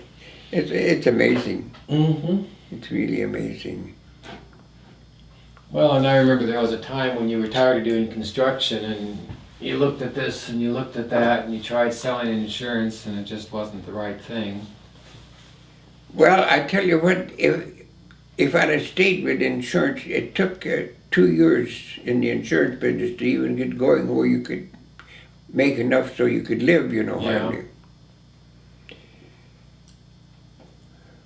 Well, the trouble with it was, I missed my construction work. I really missed it, Drive me nuts. And then Harriet says, well, you better go back to hammer and nails again. Yeah. And so that's what I did. Because sometimes you worked for Christensen and Sioux Falls, and I mean there's a bunch of years in there I don't recall about, but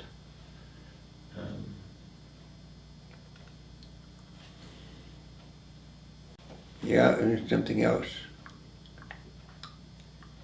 Yeah, we drove back and forth. I think it was John Gableson yeah. and myself, and we had, I think there's just two of us. Yeah, I seem to recall that. Well, John and I, we worked for a fellow in Sioux Falls. Mm-hmm.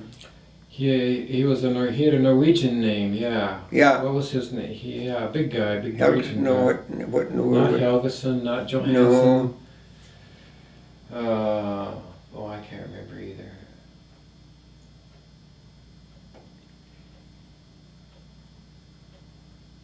Yeah, that went pretty good. There was quite a bit of work over there. Yeah, And you worked if at you- nursing homes and Huh? nursing homes and Yeah.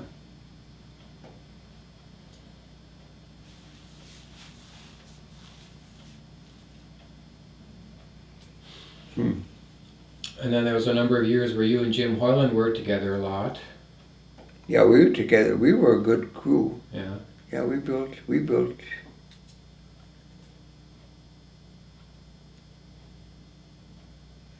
Was that after, or before I went to Sioux Falls?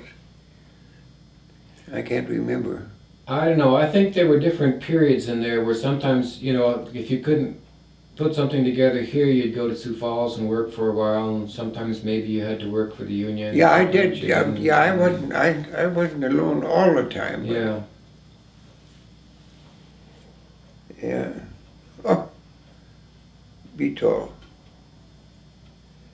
Be tall.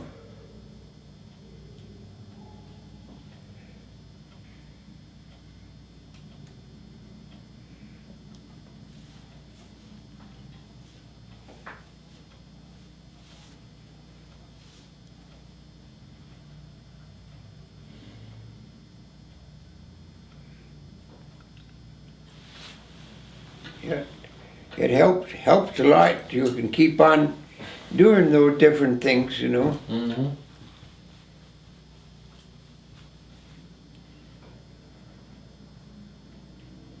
So then eventually John graduated from high school and went on to college and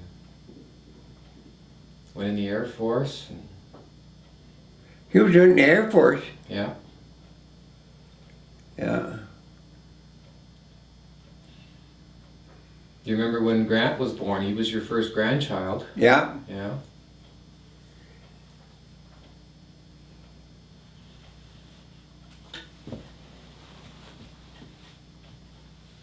I was trying to think of what I was doing when we finally kind of pulled things together. I must have been doing construction work. I think so. Yeah, because I mean, I think there was a point in time, somewhere in your 40s, where you thought about it for a while and then finally came back to it. There was a time when you had not necessarily a heart attack, but you had kind of a bad day there one day and you took a few weeks off and slept Yeah. a lot. And you got back up and said, okay, this is what I'm going to do. Isn't that something? That's really something.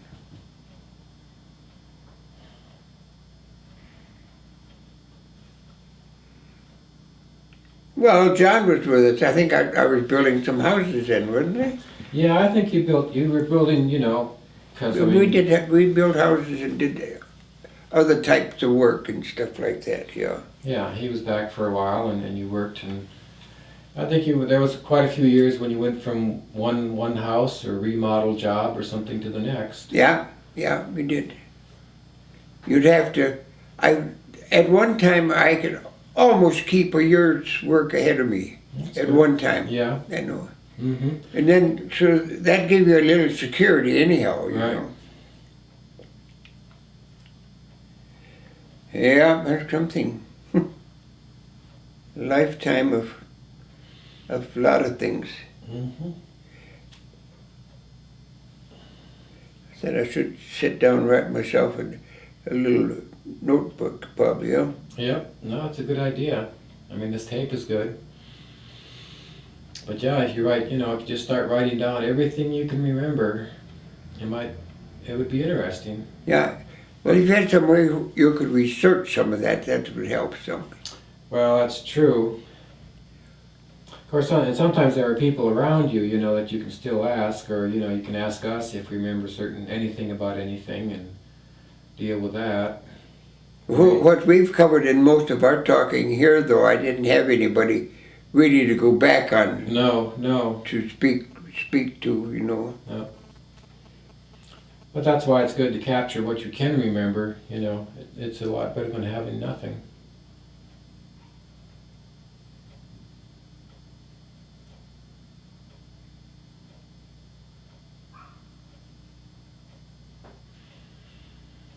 Well, I think we'll stop here for now and then